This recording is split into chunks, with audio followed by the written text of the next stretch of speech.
राधे राधे सभी को। इस कथा में गुरुजी ने हमें ये बताया है कि पत्नी को ही धर्मपत्नी क्यों कहा जाता है और विवाह करने का दूसरा कारण भी बताया। कृपया करके इस वीडियो को शब्द अंत क्यों तक लगा? देखें। लोग ये तो नहीं कहते ये मेरा धर्म पिता है, कोई ये नहीं कहता ये मेरी धर्म माता है। जब माता के आगे धर्म नहीं लगा, पिता के आगे धर्म नहीं लगा, ये धर्म भाई है, कोई भाई के आगे धर्म नहीं लगाता, तो फिर पत्नी के आगे क्यों लगता है धर्म पत्नी? और अच्छा भी लग रहा है, ये मेरी धर्म पत्नी है। क्यों मेरी माँ? क्या माँ के आगे धर्म माता लगा? ये मेरी धर्म माता है। क्यों क्यों? माँ के आगे धर्म शब्द नहीं लगा, पिता के आगे धर्म शब्द नहीं लगा, बहन के आगे नहीं लगा, भाई के आगे नहीं लगा, तो फिर पत्नी के आगे क्यों लगा?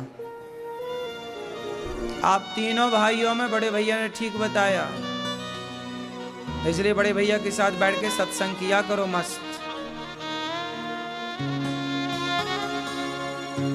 इन्होंने बताया कि हमने पत्नी को धर्म पूर्वक स्वीकार किया है, विवाह हुआ, हम भागे नहीं लेकर के, हम चोरी चुपके नहीं भागे, हमने समाज के आगे वेद मंत्रों के साथ, वेदों के उच्चारण के साथ धर्म पूर्वक हमने सारे विधि विधान से एक लड़की को पत्नी के रूप में स्वीकार किया है, धर्म के साथ। जब हमारा विवाह हो रहा था उस समय कौन था?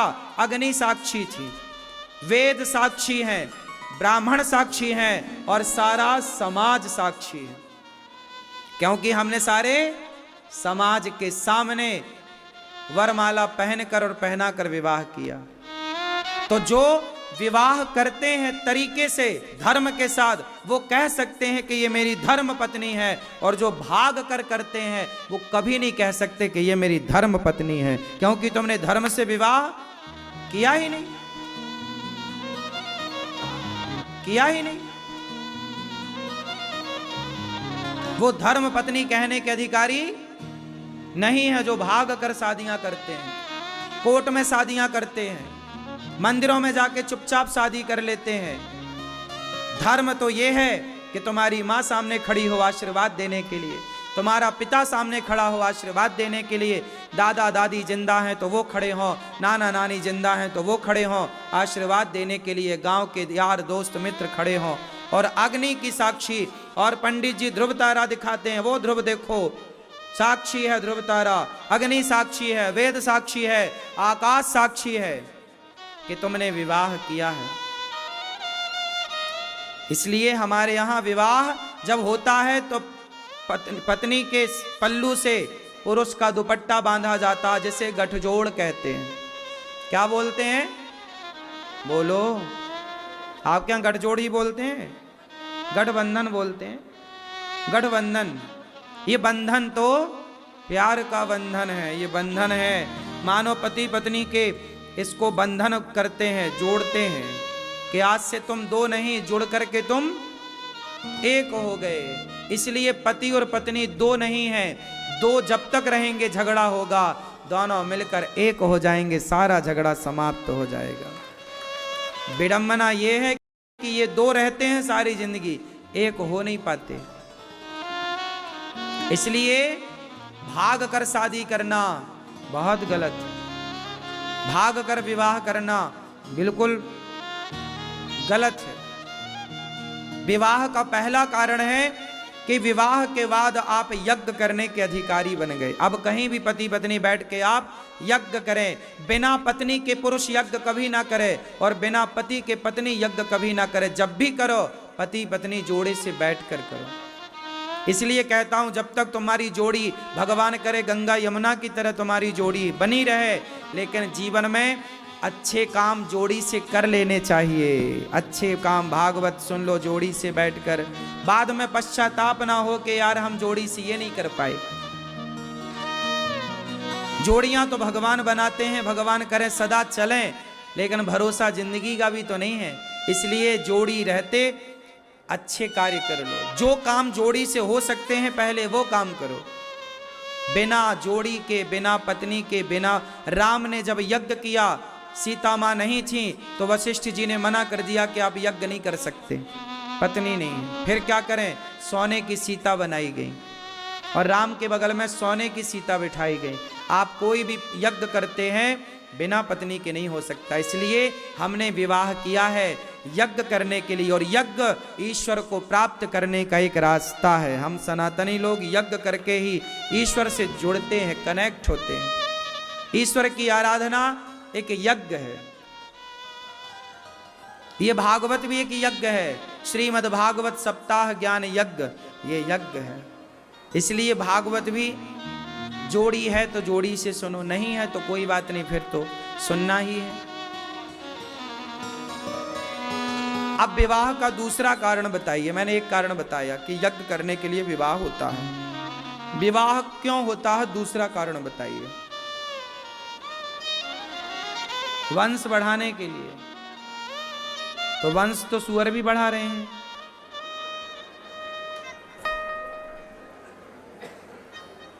वंश तो सब बढ़ा रहे हैं। चिड़िया बढ़ा रही है वंश, मगरमच्छ बढ़ा रहा है वंश, मछलियां बढ़ा रही हैं वंश। कौन है इस धरती पर? चींटियां वंश बढ़ा रही हैं। चींटियां इतनी सी हैं, लेकिन वो भी जान रही हैं कैसे वंश बढ़ता है।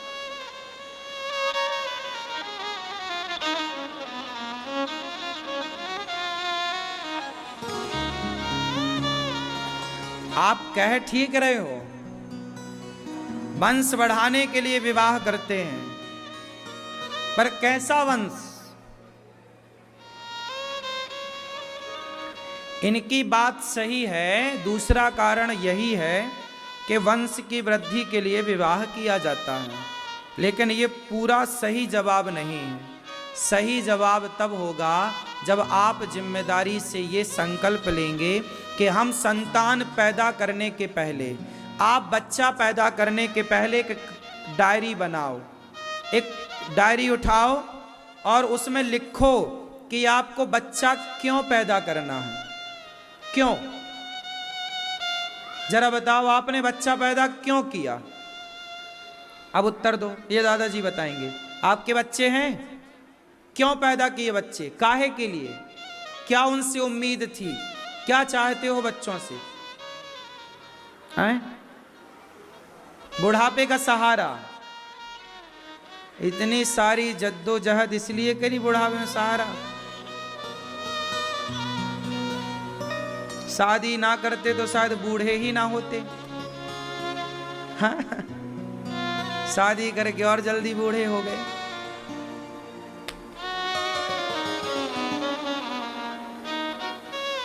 सुनो,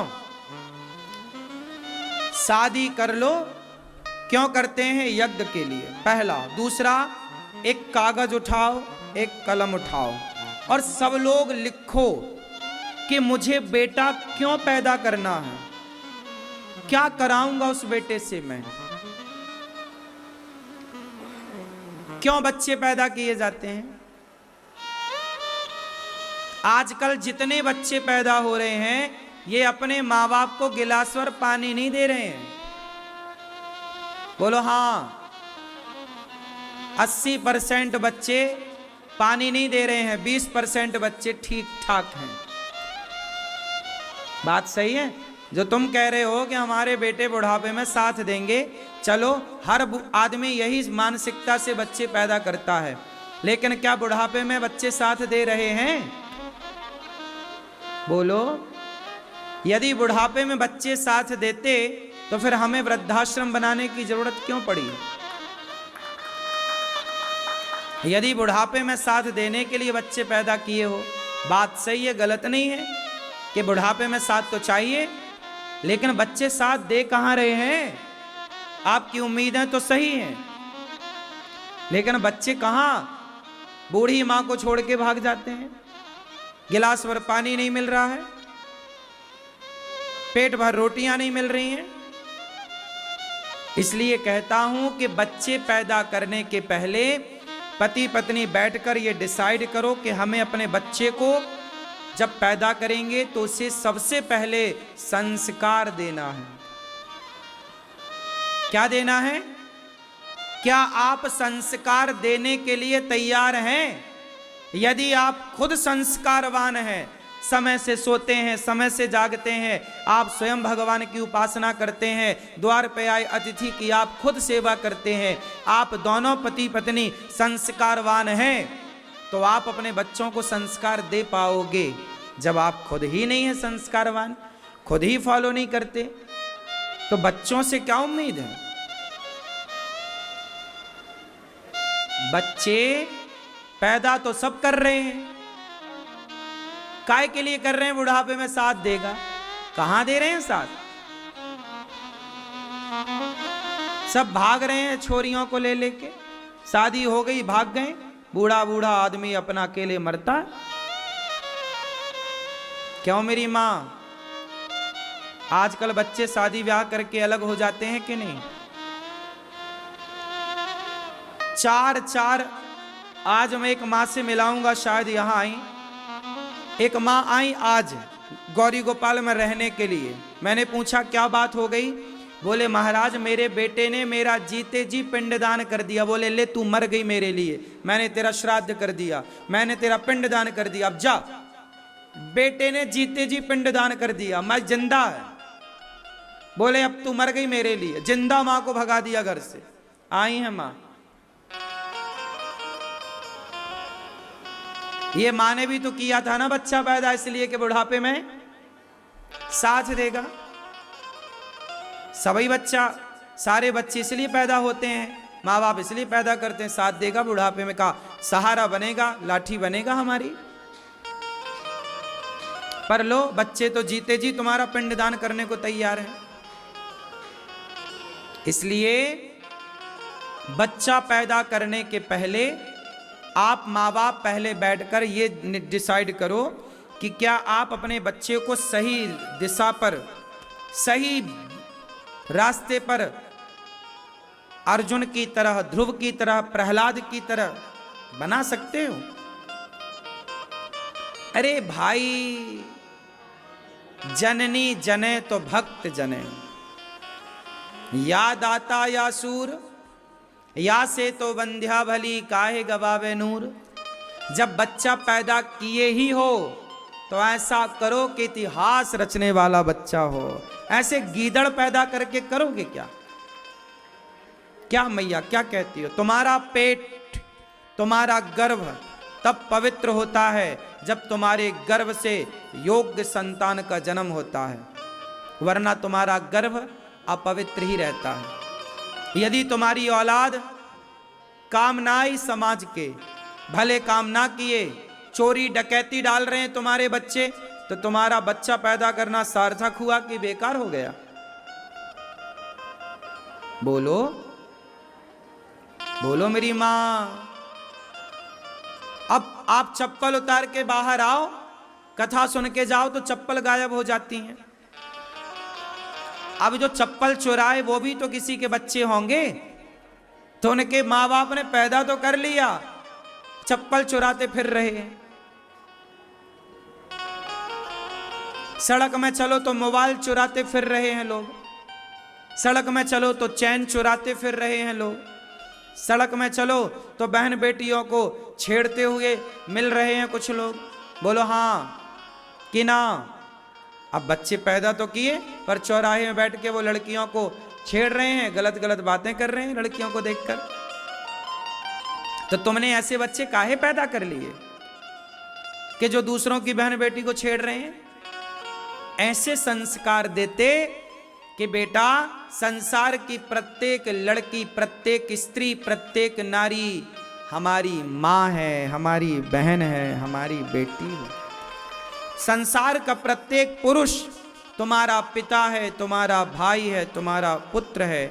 जिससे विवाह होगा बस वो तुम्हारा पति, वो तुम्हारी पत्नी। उसके अतिरिक्त संसार की प्रत्येक स्त्री तुम्हारी माँ, बहन और बेटी। ऐसी वीडियोस और देखने के लिए कृपया करके इस चैनल को सब्सक्राइब करें। अगर ये वीडियो आपको अच्छा लगा हो तो इसे लाइक करें और कमेंट में राधे राधे ज़रूर लिखें।